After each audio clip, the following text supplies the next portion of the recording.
Welcome to We Are Libertarians, a weekly podcast about current events and philosophy from a young libertarian's point of view. I'm Chris Gault with your hosts Chris Spangle and Creighton Harrington. Hello. Hey, guys. Hello. So, besides Game of Thrones Episode 2 this week and the Old Republic 1.2 patch that launched today, there was also some exciting election by news. so many nerds right now. What? The Old Republic what? Star Wars The Old Republic, an MMO. Oh, wow. Come on, that's guys. That's I a mean, level. I am a Star Anyway. Wars nerd, but I mean, you're celebrating the patch. It's I mean, that's a little hardcore. It's the largest free patch in MMO history. So what does that mean? Like you put it in your jacket? Anyway, there was some exciting election. He's got his Star Wars badge. There was some you guys. It's like a start. You got your little transponder. Doo-doo-doo, doo-doo-doo. All right. So These there aren't was the droids some you're also looking for. exciting election news that I think we should talk about. So this is how liberty dies. Thunderous applause. Okay. All right, we're Rick serious now. Santorum dropped out or suspended his campaign this week. My question I posed to you guys, how does Santorum's campaign suspension affect the presidential race? And does this make Mitt Romney the eventual nominee? Well, it makes it less likely that he'll be president, which is pretty cool. Rick Yeah, we Santorum? dodged a bullet there. I'd say, just based upon what I was watching last night, looking into it, the only thing I'm really worried about is the delegate apportionment that he had accrued. From what I understand, the bound delegates, the states where the state rules, I think Louisiana is one of those, where the delegates are apportioned based upon the percentage that you got in the straw poll. And Louisiana is an example. Mitt Romney got half, essentially, and Santorum got half of their delegates. Ron Paul or Newt Gingrich didn't get any because they didn't make a 25% margin. But those delegates in states like that are bound to vote for Santorum even though he's not running at the convention. So they have to vote on the first round. If the convention goes brokered, then they can vote for whoever they want. Well, do you know if there's a difference between suspending your campaign and ending it? From what I understand, his campaign is pretty much absolutely over. The only reason he's suspending it is because there's a bunch of tax and loopholes and formalities and red tape he has to go through before it's officially canceled. It's a way to essentially just sort of suspend the campaign. You can continue to pay some staff to kind of wind everything down, but it's pretty much over. I mean, he wouldn't have any shot at going to a brokered convention and winning. But the unbound delegates are still unbound, and the good thing about those is, for the most part, though, I mean, even the ones that are bound, I mean, it's important for people like Ron Paul to get those delegates anyway, to get his people into those positions, because if the convention goes brokered, then they can vote for Ron Paul. The unbound is always fun, though. Those ones are still unbound, and they're still in the process of being selected on various states. I understand that in it was Missouri, I think, one of the really, really controversial ones where a guy got arrested because the county GOP broke a bunch of state election laws and didn't follow Robert's rules when they were electing all the delegates and stuff, and they shut down the convention for that county. And essentially because Ron Paul's people had taken it over, and if they had followed rules, then it would have been like every single delegate would have been a Ron Paul guy. Well, I guess they rescheduled that and did it, and Ron Paul took over, and all of his delegates got it. Did you guys see? I actually posted it on my Facebook, and I'll post it to the We Are Libertarians Facebook at wearelibertarians.com. That's a link to it.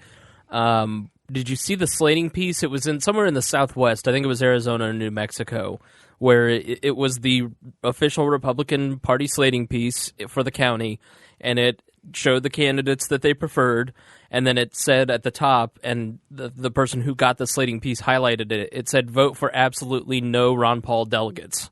Like, do not vote for these people at all. So that was the official party line in this county in the Southeast. Do not vote for Ron Paul delegates whatsoever. Yeah, and I feel like that's pretty much been assumed in a lot of these county GOP. We've seen it across the state. There's been police have been called to a bunch of them, and because the Ron Paul people essentially know what's going on as far as how the laws work better than any of the other candidates' grassroots people. The only ones that are the other candidates that get it are, kind of like the higher ups. They're the state leaders and all that stuff. They already, they're bought and paid for already. Right. Ron Paul's people are coming in and they know it. Each individual one of them knows how it works, and they're, calling BS and shenanigans every time something goes wrong. And they're essentially getting their way. I mean, it hasn't been 100% success, but from what I understand, from what I've been reading, a majority of the times there have been contested, delegate, as far as delegate apportionments and getting Ron Paul people as delegates, they have been pretty successful from what I understand. All of the fraud and stuff have been like just the straw polls, which don't really mean anything, like Nevada and all that kind of stuff. That's kind of been where, there could be fraud, there could not be. It's a gray area. But as far as the actual delegate apportionment that is really not complete yet, I understand that Ron Paul's people are doing fairly well at getting into those positions. And that's probably why he isn't stopping. I mean, I would say that he's saying that he's got a movement going and all this, and he wants to educate and do his stuff, and I believe that's true to an extent. But I feel like if he wasn't doing good as far as his strategy, which has always been delegate from the beginning, I feel like he would have dropped out and done something else to get more media attention or something. I don't know. Just I feel like the fact that he's still in, I think he's still doing fairly well. Yeah, part of the reason is that most people don't ever read their own party's bylaws, and they don't read their own rules. They don't read the standing rules. They just sort of go in, they vote how they've always kind of voted. And what the Ron Paul delegates and the Ron Paul people at the local level have done a great job of doing is studying the party rules, studying the bylaws, studying election code, and knowing the rules inside and out, and knowing Robert's rules. And that has given them an advantage. So when they try to contest something and then the party officials, the party establishment goes and looks it up, then they go, oh, crap, these people are right. Because it's just sort of not really followed. Most people don't read their bylaws because bylaws are only really used in an organization when there's problems. And so that's a great lesson for our generation of politically active people is know your organization's bylaws, know the rules, and follow them. And what I think is a little ironic is, and I have absolutely no evidence to back this up, but I have this feeling that this very convoluted delegate apportionment process was put in place to make it difficult for people like Ron Paul to get elected. I feel like it's so convoluted because they don't want outsiders, quote. Do you think? They've spent 180 years writing their own party's rules to keep heretics But out. it's just so funny because Ron Paul is essentially just, destroying them at their own game. Mm-hmm. And that's why, I mean, you're not going to hear a word about, Newt Gingrich or Ron Paul for the rest of this election season in any way other than, they're still in there. Isn't that funny? Ha ha, they're so dumb. But when it really comes down to it, and Chris Spangle probably will not agree with me on this, I think that if it goes to Tampa and it goes brokered, I think Ron Paul has a substantial chance at actually doing well. And I wouldn't say that it's, he has the highest percentage chance, but I would say he has enough of a chance to raise an eyebrow at. And I think if it goes brokered, we could see a huge upset. I will let you guys try to convince me, but I'm cynical, and I will tell you that the game. Are you trying to hold my hand? Gault just like touched my hand. Like, what in the world? And so I don't see any chance on the face of the earth that Ron Paul can go to a brokered convention in Tampa and become the nominee. Well, they thought the same thing about Warren Harding in the 1920s. Facts are facts, and if you look at history, Warren Harding did it. Warren G. Harding is the model. He did. And I will start researching Warren G. Harding right after I play with my patch. Well, I mean, Harding is a good example, and I'm sure Chris will expand on that. Before I let him do that, though, we also have to understand that there is a very particular important person who used the exact same strategy that Ron Paul's using, and his name is Barack Obama.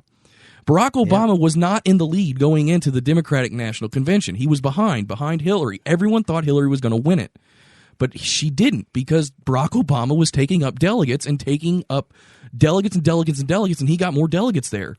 And then we got into all the superdelegates, but that was in 2007. We're now in 2008. At this point in 2008, it was the two of them neck and neck, and it was a competition. Where it even got to Indiana, where Hillary and Barack come to Indiana and start. I saw Barack twice in Indianapolis. I saw Hillary at Ben Davis. And I saw Bill Clinton in Greenfield. I mean, they were stumping all across the state of Indiana, and it was one versus the other. What we have now is the media is not creating that environment.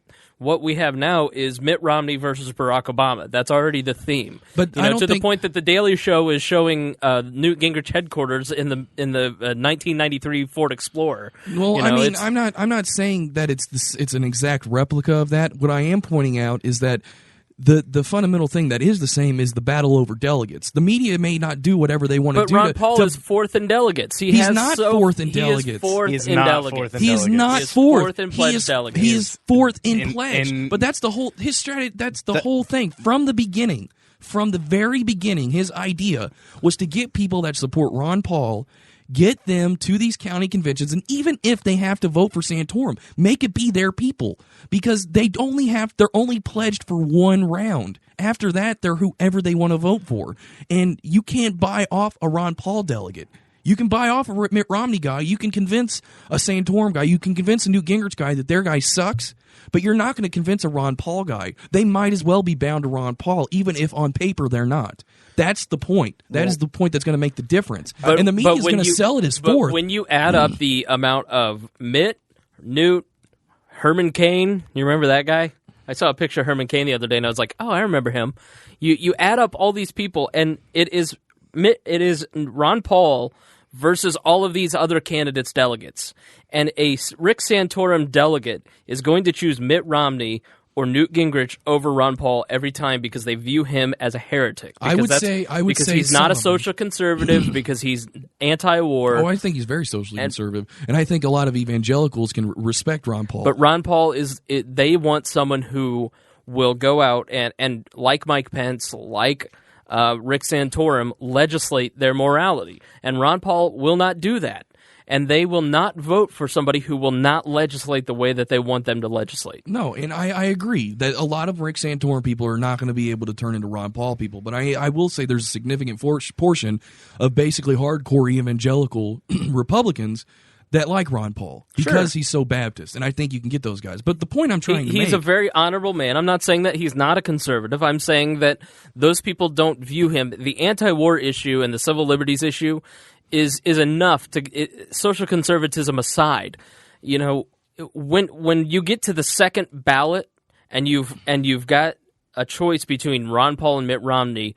the majority of that body of the Republican Party is going to choose Mitt Romney over Ron Paul. I don't agree with it, but that's exactly what they're going to do. Only if those candidates got their delegates to go to the convention. Ron Paul is taking over the amount of delegates he's getting to go to Tampa in the first place. But how many realistically? I don't know the exact numbers. But I'm fairly certain. I'm fairly certain that as far as, and it's like an under the radar thing, but I'm fairly certain that as far as people getting delegates, Ron Paul is doing extremely. They even had a Freudian slip on Morning Joe. They were talking about if the convention went brokered, who's going to have the most delegates, blah blah blah blah blah. And one of the guy goes, "Well, right now it's Ron Paul." Mm-hmm. I mean, so they know what's up. The media is not going to present it, but they know what's going on. Well, let's shift from MSNBC to the Warren G. Harding report and fill us in on what happened in the 1920 convention. Do either of you guys know how the Republican convention works, the national convention works? Nah. When it comes to nominating the president? No, the last brokered convention really was Reagan and Ford in 76, and none of us were alive then. So, well, from what I understand, you go there with your delegates. Whoever has 1,144 this year gets it. If no one gets it, then there's a second round of voting, and then there's no rules as to who they can vote for as long as it's a declared candidate. Right. So round one, only pledged delegates can vote. And now with Rick Santorum out of the race, is it possible for Mitt Romney to go to places like Indiana and all these various places and get that number of delegates with the amount of primaries that are left? Possibly. I don't know. I haven't done the math. Okay. But as far as like Santorum's pledged delegates, still have to vote for Santorum, even though he's out. Mm-hmm. Herman Cain's, any of them that came out of New Hampshire with what's his face, I don't remember his name. Oh, Huntsman. Huntsman. Yeah. Any of those, they still have to vote for them. So Mitt Romney can't get those. And a lot of states, like Newt Gingrich's got a lot of pledged delegates. A lot of states he won were apportioned for. They can if the candidate releases them. I think. I don't think so. I think they're by law. They have to vote for that person. I don't think the candidate can give it up at all. I think they can release them. They can because I've heard that done in the past. I think Hillary did that. She verbally released all of her delegates to go vote for Barack Obama at the convention.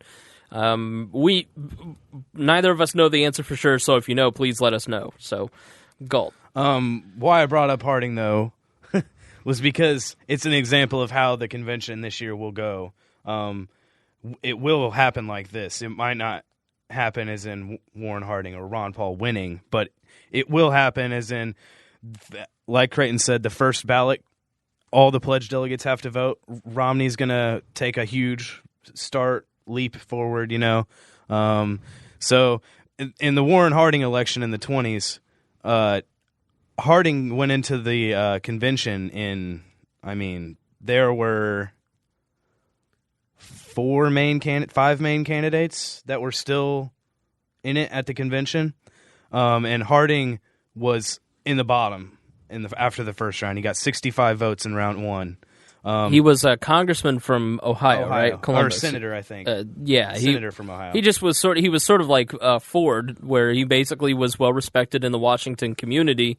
Even though Harding had a few skeletons in his closet, and if any of you watch Boardwalk Empire, you may know about those skeletons. He was the Bill Clinton of his era. Let's put it that way. But going into the convention, everyone thought that Leonard Wood was going to become the nominee. And he went in, and like Romney will do at the national convention this year, he went in and he got almost 300 votes on the first round, almost 300 votes in the second round, over 300 votes in the third and fourth round. So he's almost to that 1144. And basically, it shows, I'm looking at this chart, which is, I know Wikipedia is not the best source for information, but they do lay out things sometimes very well. It's what we have. They chart it out really well here. And it shows that after the seventh round, Harding just all of a sudden starts getting more votes than everyone else. Actually, after the third round, he starts getting over 100 votes. And it's because he brought more people to the convention, and they just don't get to vote until if the ballots just keep going until someone gets the nomination, his people get to vote the later it goes and the later it goes. And that's how it'll work for Ron Paul. If it went after the 10th round, they declared Harding the nominee. So if it went to 10 rounds, there would only be Ron Paul people left voting at the convention, because all those people would be sitting there just waiting for their turn to vote. That's why they went there. They know that going there doesn't mean they get to vote for Ron Paul. They're going there in case it's brokered, and then they get to, because unpledged delegates can vote for whoever they want. Do you guys know if Goldwater won outright, or did he win in a brokered convention against Rockefeller? I don't know. I feel like it was probably brokered, though. I seem to think that it might have been. We'll have to look that up for next week. Because I think he got a lot of crap from a lot of people for winning, because everyone was like, oh, he can't beat Johnson, and he couldn't because, birth of television campaigning. I feel like it was brokered. We should look that up. I feel like that sounds like something that was brokered. Mm-hmm. Hey, guys, I looked it up real quick, and Goldwater did not win in a brokered convention. He went in not knowing he was going to be the nominee for sure, but he won in the first round. But it was still very bitter. But with Harding went on to win he won the largest landslide popular vote win in history over James Cox, the Democrat. Probably at that from time. Ohio as well. So it was probably up to that point. Do what? It was probably up to that point. I don't know. I pretty sure 60% to 34% is the largest victory. I don't know. I feel like Reagan beating in 84 probably was bigger. Both pretty close until Barack Obama in 2012. Yeah. I mean, there's a real possibility. Do you guys think that it could be that significant if Mitt Romney's the nominee? Do you think it could be a Johnson or Reagan-like landslide in the? No. You don't think so? It's not going to be a landslide. It's not going to be a landslide. I mean, Barack Obama has got an uphill battle in front of him, but I think if he goes up against Mitt Romney, Barack Obama's going to beat him. Not even close. He beat Mondale 58-40. What was 80 against 80 Carter? was 50, even worse. Hang on, 50-41. What was Johnson and... He won more states than Harding did, but Harding won the popular vote enormously. What was Johnson versus Goldwater in 64? 64 was 61-38. That was pretty close. 61-38. So who had the all-time record? Was it Warren Harding? Warren like Harding. I said. Okay, all right. Sorry, I wasn't paying attention. I was off somewhere else. Yeah, Warren Harding, 60-34 or something like that. Yeah, and didn't he have the Teapot Dome? Yeah, thank you. Well, I bet the Republicans were pretty happy they picked him. Yeah, here's a guy with a love child hanging out in Atlantic City. No, Harding was not a great president as far as his morality, but he did a good job during the recession of 1920 because he didn't do anything. Yeah, but he also had one of the most corrupt administrations of all time. But didn't he cut the taxes on the higher? I'm pretty sure he cut taxes. He lowered. Weren't they in like the 80s or? I'm pretty sure he cut taxes, but what happened was he was still trying to deal with the Teapot Dome scandal, so he really was. He couldn't really get anything through, and he even had a speech where he said we need to let this alone, blah blah blah blah blah. Right. And the Federal Reserve, they were still in the gold standard, so the Fed was kind of stuck, and they couldn't do as much. Plus, they were brand new, really, and they didn't know what they could do. Keynes hadn't written his general theory yet, so that whole crap wasn't. So they didn't do anything really. Tom Woods had a great video on that depression. We'll have to find that and post that. The 1920 recession was much stronger than 1929 recession, which is the Great Depression, in its initial downturn. The 1920 downturn was much more dramatic and prominent than the 1929 downturn. However, Harding didn't do much, if anything at all. The Fed didn't do much.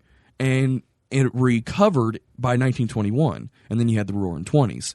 1929 came along. Hoover decided he was going to, it was a new era, and he was going to, help out the poor and all this kind of stuff, which if you read your textbook and they say Hoover was laissez-faire, it's lying. Hoover was not laissez-faire. He was the exact opposite of Coolidge and Harding. FDR ran against Hoover, saying Hoover was doing too much. So you can actually look at FDR's campaign speeches and look, and he straight up says that Hoover's been doing too much and spending too much. We got to stop it.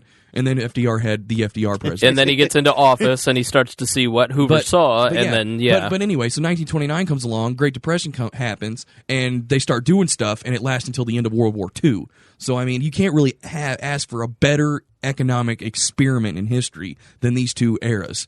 And it's hilarious that they don't ever talk about that, because the first thing that comes up when you talk about government needing to help the economy is that, well, look at what happens today compared to the Great Depression. The Great Depression, blah, blah, blah, blah, blah, we'd have starving people and they'd all be dying. And, you talk about 1920 recession, they're like, there wasn't a 1920. We skipped over 1920. It went 1919 to 1921. There was no 1920. Right. That entire decade was totally erased until Hoover got into office.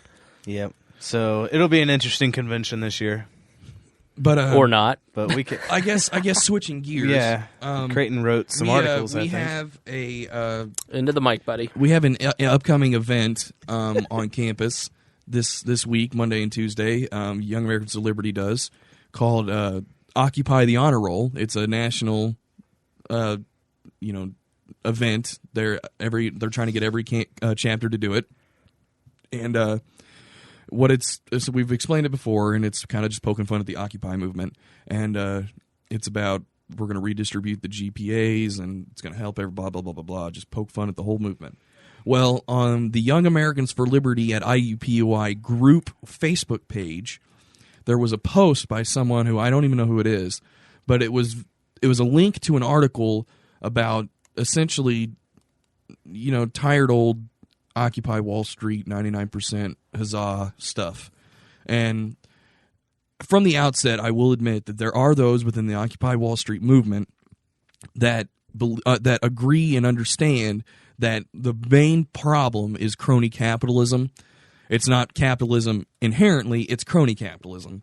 Business running to government, getting protections from the market, asking for monopoly privileges and all this jazz. That's what tends to cause the mass disparity in wealth, and that's what's unjust. Right. but large, pretty large portion of Occupy Wall Street does not understand that, or they do not want to understand it, and they are just espousing tired old Marxist social class warfare rhetoric that if you ever read a history book about the 1800s, you hear over and over and over. And it's the same old stuff. And I hope they don't feel like they're doing anything new and becoming some innovators as far as their political ideology, because it's the same crap. It's just under a different title. Well, but they have iPhones now. Well, yes, they have iPhones and they have better tents. And I no guess. jobs. But I posted a rebuttal to. Why don't you give us a smelly hippie while you're at it, Gault? Well, I posted a rebuttal to Way said to reach article. out to the opposite side. Yes, we're all about coalitions here. But I posted a rebuttal article to the Occupy Wall Streeters article, and it can be found on the We Are Libertarians Facebook page or wearelibertarians.com, which links to my blog, which I am trying to build as having many contributors. So if you're interested, then hit me up. But anyway, I'll just read some excerpts from her article. Though I won't read the whole thing I wrote just because it's too long. But the very beginning of the article is that what it was there's a picture of a person explaining how they work their butt off to get their education. They don't have a good job. They don't have an iPhone and all this kind of stuff. They're okay with that, and they are not part of the 99%, because it was essentially saying that I don't want free handouts. I worked my butt off, blah, blah, blah. And the girl said, I don't know why this person's saying 99% is some metaphorical, blah, blah. It's an actual statistic based upon the tax brackets. And she links to the tax brackets. And I don't know for anyone who's ever heard this argument before that I'm about to give, but it's pretty powerful, I think. It demolishes their whole worldview, I think. But the top 1% of the Americans pay 33.9% of all income taxes, and this is based from 1990 to 2001. And this is the 2001 numbers. So the top 1% paid 33.9%. So technically, she's correct. 99% of Americans pay more taxes than the top 1%. The bottom 99% pay more. However, if you go to the top 5%, the top 5% of Americans pay 53.3% of all taxes in America, income taxes. Meaning 95% of Americans pay less than half of the total amount of taxes paid in America. Top 10% pay 64 or 65%. The top 25% pay 83%. And the top 50 pay 96, which is pretty understandable. But the top 5% and even the top 10% is not a very large demographic of, average Joe Americans. So anyway, the point that I'm trying to make is the inclusion of these numbers immediately implies that regardless of whether or not Occupy Wall Street has some ideological battle against wealth disparity or they're just upset at inequality, the use of these tax numbers, I believe, implies a general agreement that a policy of redistribution is the solution to said problem. Take from the top, give at the bottom. Peter Pan or Robin Hood.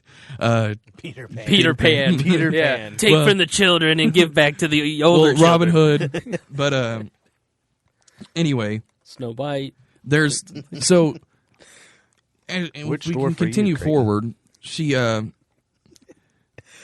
Gault is so... Let me pause you for a second while you collect your thoughts there, Creighton.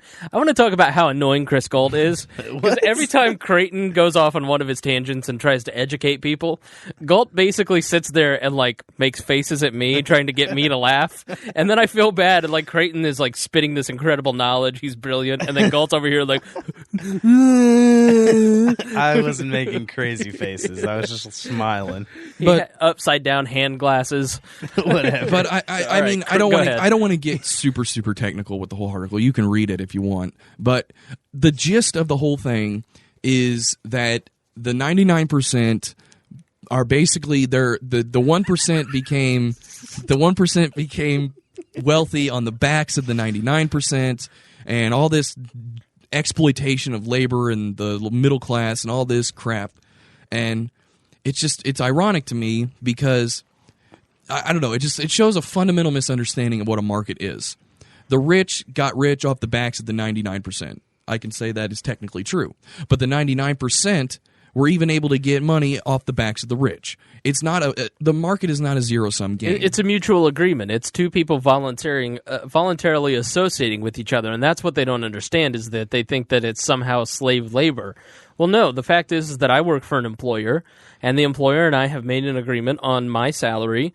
They get the benefit of my services, and they pay for those services accordingly. And if I don't like the amount that I get paid, I can voluntarily leave. And the fundamental thing that I don't think a lot of people in general understand is wages are not set arbitrarily by an employer. It's not like you go in with your best bargaining skills and the employer comes in and you guys meet in the middle on some number because of whatever metaphysical value you guys determine it should be. No, your wage is determined by how much consumers value the product of your labor. If somebody buys an iPhone, for example, they take the labor costs, they take the parts costs, they factor all that in, they find out a price for the product, then they mark up a certain amount of profit.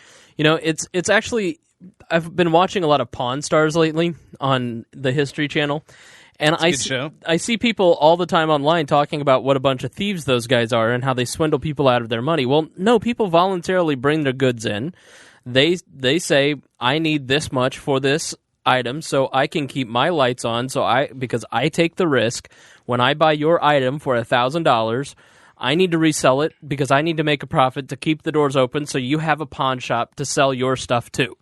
Now, if they mark it up 100%, if they buy something for $1,000 and sell it for $2,000, that doesn't make them crooks because everywhere along the line, someone was voluntarily making a transaction. If you are selling your microphone to the guys at the Pawn Stars, you go in and you want $1,000 for it, and they say, no, this is only worth $250. You can take your microphone and walk right out. They're not taking that microphone from you. You're voluntarily selling it to them. You know, but for some reason, people have this notion that the guys on Pawn Stars are a bunch of thieves because they're trying to make profit, and that's a mentality that I don't understand at all. I'd call them hustlers. And what it is they're good at it. In a perfect world, if we reached equilibrium, as far as the economists as the term an economist would use, there is technically no profit in the sense of you buy cheap and sell high.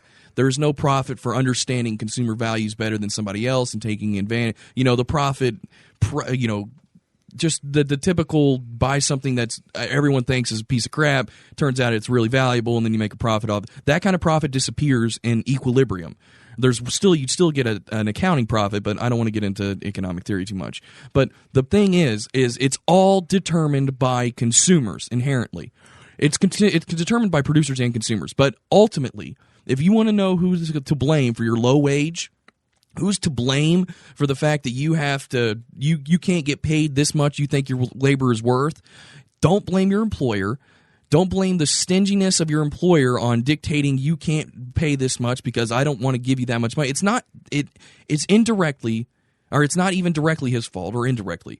What it comes down to is consumers. You, I, everyone else who buys anything to consume are tyrannically stingy on how much they will pay for something.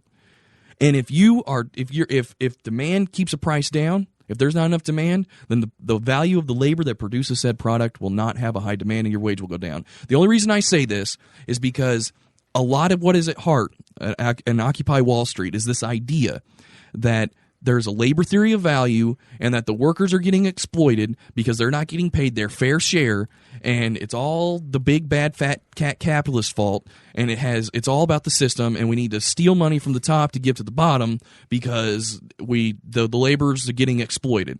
And it's a tired old argument that has been demolished as far as but part of it isn't wrong. If there's a book by David K. Johnston.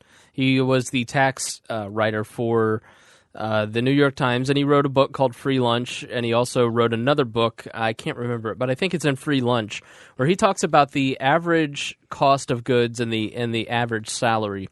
For example, my dad graduated high school, I think, in 1976, and the average wage in 1976 was $33,000.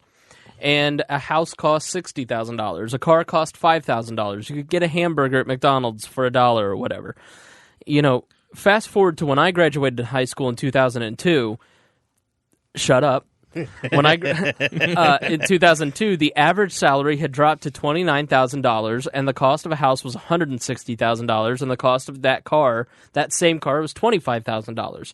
So you do have inflation there. The inflation takes place all of the time, and you have those wages decreasing. We're the first generation of people who will do less. We will be less wealthy than our parents, than the previous generation, and part of the reason is as we've moved towards a global market and there's cheaper labor in places like India and China, and we have to compete.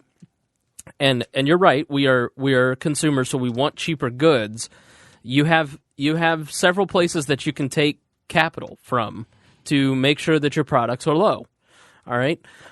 Capital gains, for instance, when you have higher capital gains taxes on business taxes, for instance.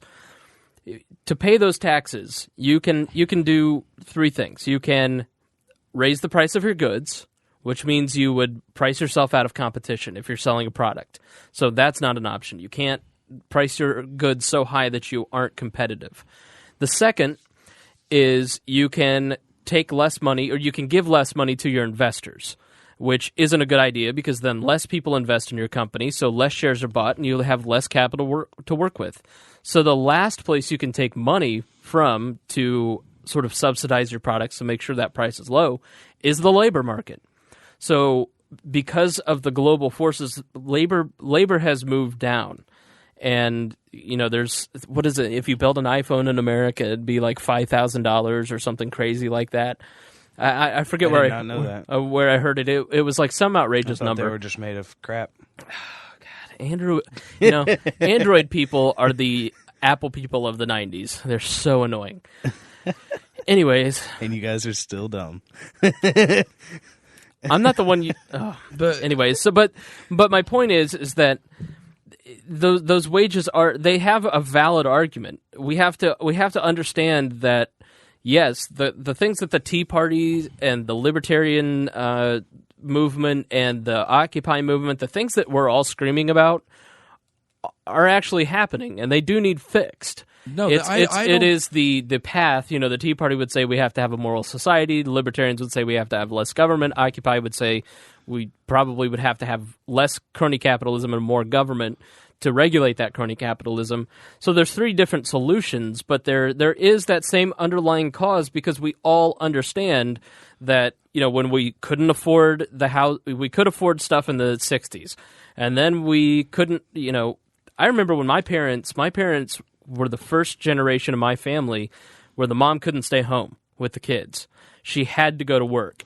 Well, the 1950s are one of the best examples of how the American wages were very high, yet we exported a lot. So this idea that it's just cheap labor that is making it so that we're outsourcing jobs doesn't really hold water, because America in the 50s had very, very high wages and we were the top exporter in the world. What it comes down to, though, is there is a lot of push onto lower prices, but it doesn't work. You're starting at a step too far. The cost involved in a business does not determine the price. The price determines the cost. The price is set by the action of consumers and or sellers and buyers in the market on their own accord in the market, and that equilibrium price essentially works its way back through the production stages. One of the reasons why we have a decreasing wage, in general, can be determined from a lot of things. Like I said, wage is the value of what you can produce on the market. Whatever you make and what it can sell for, discounted by interest and the equilibrium and all this kind of jazz. But nevertheless, production determines your wage. The consumer valuation of what you produce. A common misconception to that is most people think it's time. Time? Time is Yeah, that's why you're paid by the hour. It's not by what you produce. That's just one of the ways they pay your production. That's something you can. But in a strict I didn't mean to throw you off. Man, he literally just looked at you like you pedestrian. No. But my point is that throughout the 20th century, we've had a policy of discouraging savings, which ultimately means discouraging capital expansion. We cannot be a wealthy nation if we do not have a capital structure. And what a recession is a market understanding that there has been a terrible misallocation of the capital goods in an economy. And right now we're going through that. We went through that in 2002, in 2001 with the recession then. Every recession, I mean, and this is not something, this is the Austrian theory of economics here, so I am definitely not, parroting something you'd hear in a mainstream macroecon class. But nevertheless, capital misallocation is what causes recession. A lot of capital misallocation results in capital consumption. All right, put that in English, please, because we're capital. Okay, I don't want someone driving down the road to crash the car because they just fell asleep. Essentially, the bare minimum thought of experiments. Think of Robinson Crusoe. He could spend 24 hours a day picking berries, and he could say, "Let's have a round number of 100 berries at the end of the day." If he just went up to a tree and started picking berries, or he could not consume berries 24 hours of the day. He could restrict his consumption, that would be saving, and then he could go find a stick, which would be capital goods, investment essentially, and he could shake the tree at the top and get more berries. Right. So while he restricted it's a tool. Yes. It's a tool to help him work less. Yes, he doesn't directly consume the stick, but he uses the stick to.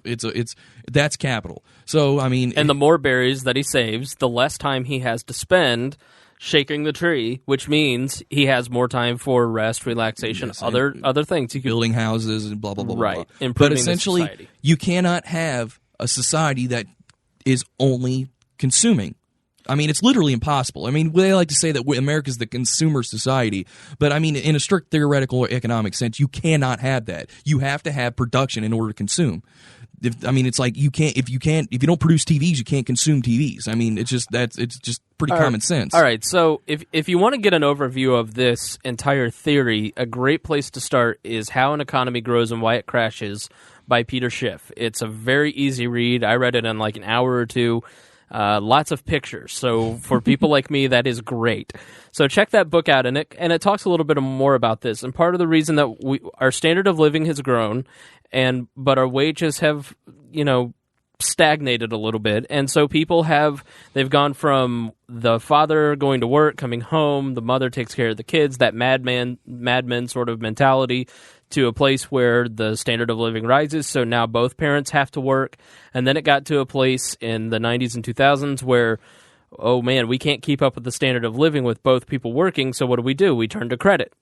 And then we get overextended. And that's why you have the economy crashing in 2008, is because people get too extended, and you also have Wall Street investment firms who are really building and trading nothing. They're just trading fiat money, making horribly poor decisions that affect all of us. But at root, it is a flawed monetary policy, a policy that says that low interest rates that are not set by the market increase investment, which technically is true. If you lower your interest rates below what the market would set it at, you will increase investment. But what it does is it masks, it hides the underlying valuations of people to save for the future and people to consume in the present.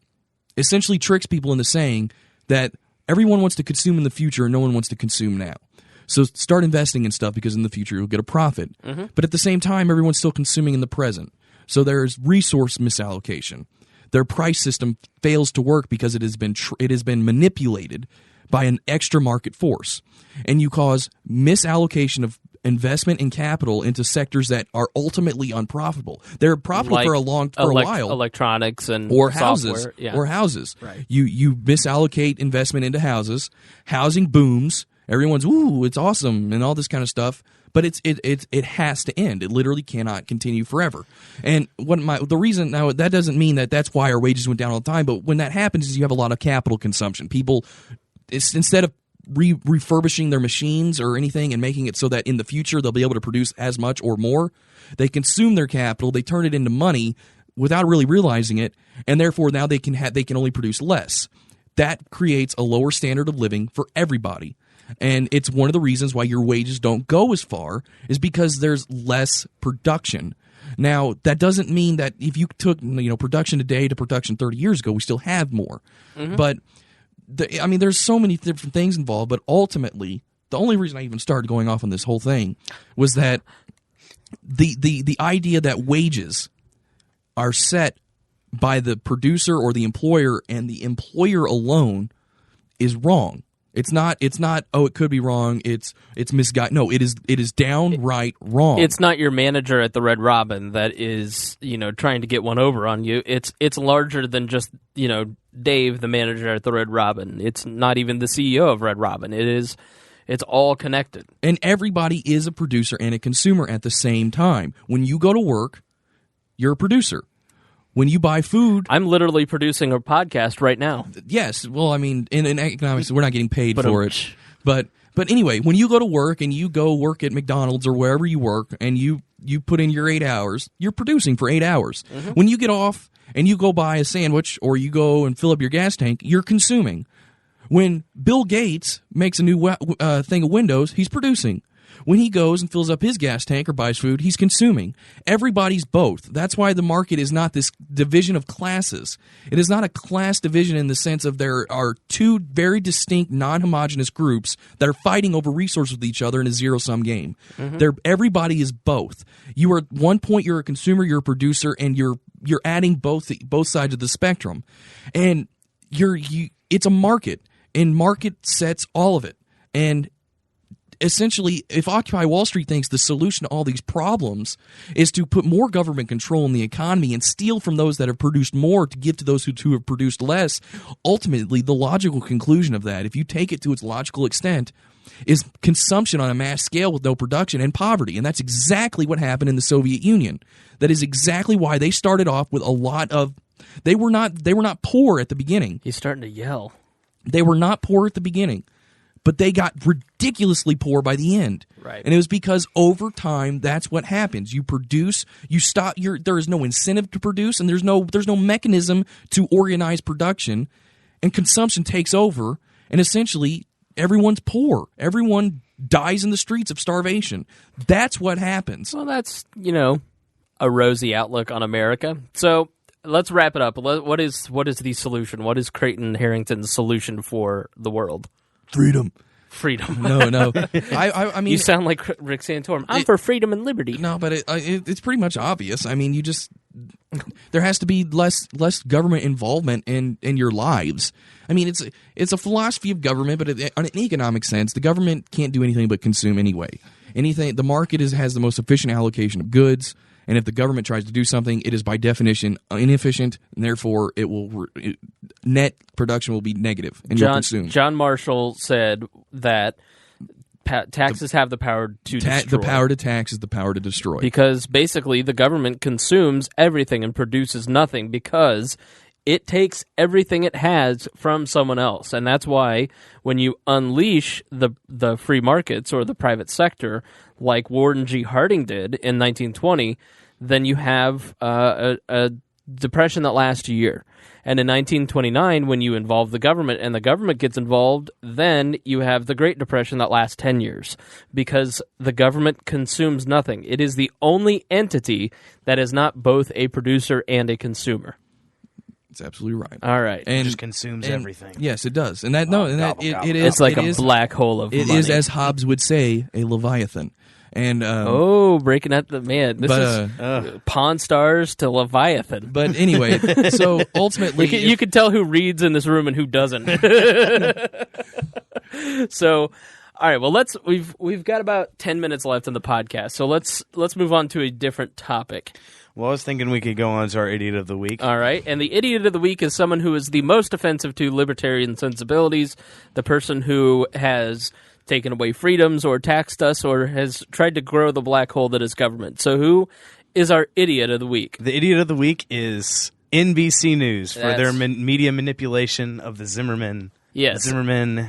NBC News, most of you have probably heard by now, took the 911 tape of George Zimmerman calling 911 and edited out the operator to make it sound like George Zimmerman volunteered the fact that Trayvon Martin was black, when in fact they asked for a description of the young man and George Zimmerman said he looks black. And they actually asked for his racial description. They specifically asked for a racial description. Now, we have not talked Trayvon Martin and the George Zimmerman situation at all, and it's for a very specific reason, and it's mostly wrapped up in this entire situation, our Idiot of the Week NBC News. And ultimately it comes down to is we just don't know what the heck happened. Right. And no one does, except that really, I guess you could say, formally no one does because they haven't finished their investigation and they haven't had a trial. He's been charged as of yesterday, but they haven't had a trial. And we didn't want to get into it because we just really don't know what happened. This is a situation charged with a lot of emotion on all sides and very little facts. And that's always dangerous territory. And it's something that really people who... It's something that people should avoid. I mean, I've personally avoided talking about it here on Facebook, anywhere, just because you don't know what happened, and you don't want to make people upset unnecessarily. The exact opposite is happening. Everyone's talking about it. Yeah, and that's, right. It's become the number one news story. And that is what, as at heart, wrong with I have no idea what happened. I have no idea. If it comes out that he killed this person in cold blood, he had no justified cause, then he should go to jail because he murdered somebody. If it turns out different, and there is a reasonable doubt to say that, as common law would say, he should be considered innocent, or not innocent, but not guilty of the charge of second-degree murder, as he's been charged. I mean, that's just basic legal doctrine there. But what I am mostly upset about with the whole situation is that, and the same thing happened with Casey Anthony, before the facts have been tried in court, before they have been taken to their best, interpretation by the experts or anybody, they have basically, the media has their verdict. They're putting their verdict on the American people to accept. They are accepting it, and people are essentially. They're in danger now because of this emotionally. Like, for example, and if you look at the mugshot of Zimmerman, it looks like he's lost a ton of weight. I mean, he has really been tried in public opinion. I actually saw on Facebook yesterday somebody who said, "I'm glad that Zimmerman's lawyers quit. That POS doesn't deserve any legal representation, anyways."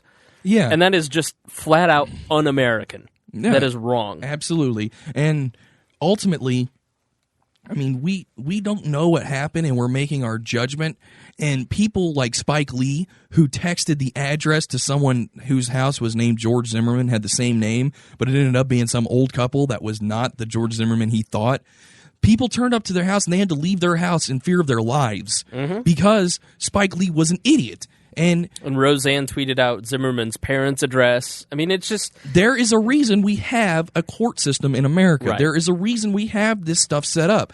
Because when it comes down to it, who is Spike Lee? Who is Roseanne? Who are these people to be judge, jury, and essentially executor if they should make the trip up to the house? And I'm not saying that Zimmerman is innocent or guilty because I really don't know, but it seems like at this point he had to be charged with something.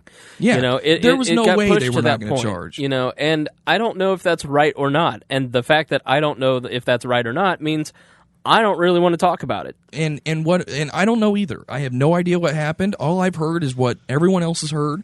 I know that is not enough evidence for me to say that we can make a decision now. They have to go through all the process, and that's just basic.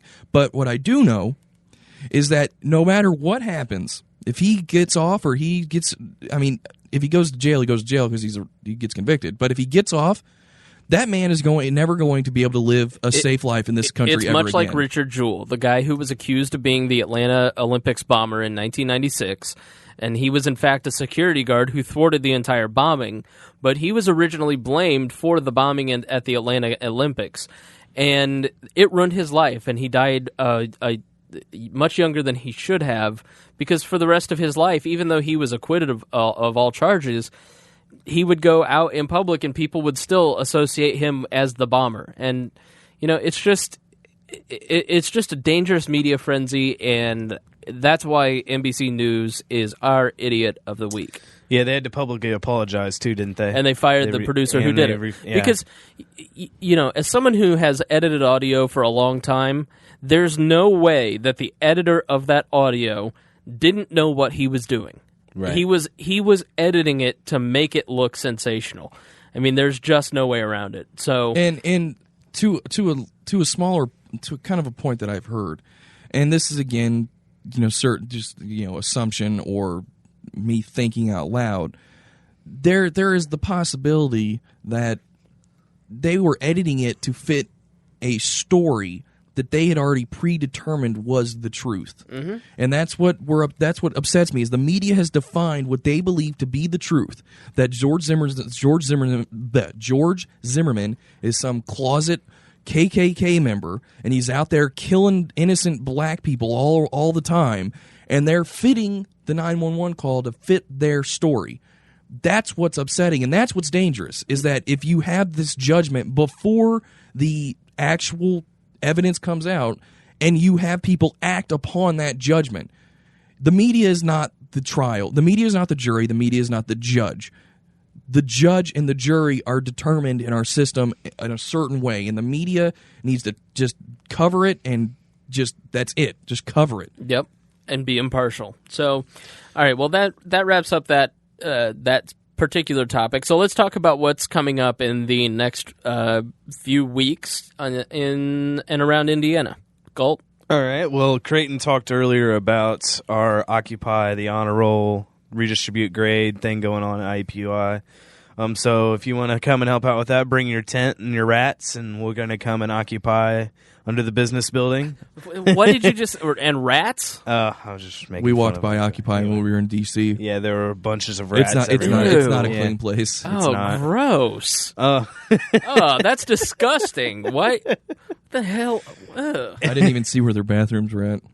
But I think you did see where the bathrooms were at. But anyone can come and help make us look bigger, I guess, and help us talk to people about redistribution of wealth and grades and stuff. So, And that whole week is... we're also going to have a game show on Wednesday and Thursday of next week. We're going to be asking people pop culture questions and then following that up with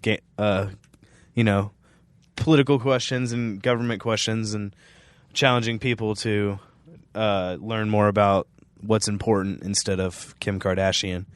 And then Did you hear she's dating Kanye West? see, this is what I'm talking about. cares? What I the didn't even hell know is that? Who cares? What is wrong with her? Oh my God. Yo, I'm gonna have to stop Oh you. my I'm gonna have to God. stop you right there, because Khloe Kardashian was clearly the best Kardashian of the year. They You could guys. all... Oh my God. Who? Anyway, this is what I'm talking about. But other than that, I just don't get it. What else? What does she see in him? you guys. Creighton, you have any events for us? Like Tom Woods again, 21st. That's coming up soon. Actually, I think... Gotta register. I think you have to register by... It'd be...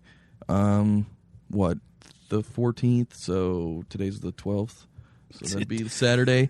You'd have to register by Saturday, or else... We'll post the link again on the you can't- Facebook. If you don't register by Saturday, then they can't let you go, because they have to have a head count for catering purposes and whatnot. But yeah, that's the 21st, but technically it's the 14th, because that's when you have to register. Are there any Libertarian Party events coming up? Yeah, on the 21st, if you are new to the libertarian philosophy, if you're just on iTunes and you punch in the word libertarian and you hear this podcast and you're mildly intrigued about what a libertarian is, Libertarian Party of Indiana offers LP 101 classes where we talk about the basics of the libertarian philosophy, and we talk about what the Libertarian Party is, why it exists, what we do, etc. And our next LP 101 class will be on April 21st in Newcastle at the library. We'll post a link in the show notes, so just, if you're looking on the podcast, click the description, or you can go to lpin.org and look at the notes there. And we also have candidate and volunteer training later that afternoon, so if you don't want to go to the LP 101 class, but you want to get involved in volunteering and campaigning, come to the session, and both are free and open to the public. So, And apparently Chris Gault was incredibly interested in all that. I know, information. Gault- Sounds great. Spangle. Gault, how sleepy are you today? Because you really have not paid attention at all. You guys. You guys. Thanks for joining us today on We Are Libertarians with my co-hosts. Chris Spangle. Creighton Harrington. And I'm Chris Gault, and we'll see you again next week.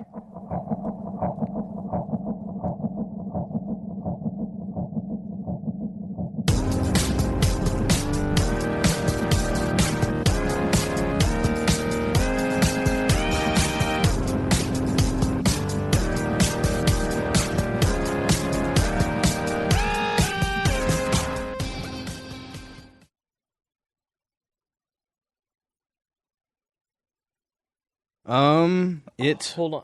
Let's take a pause. You look that up, and I've got to... Really, you guys brought up something that doesn't matter at all. Rocket Man! Rocket Man, Working instead of hair alone. right up here with my hair phone. Why am I with Elton John? I don't know. Why are you with All Elton right, John? so- Got electric boots. Did you just hear him say, "Why am I with Elton John"? What the? All right.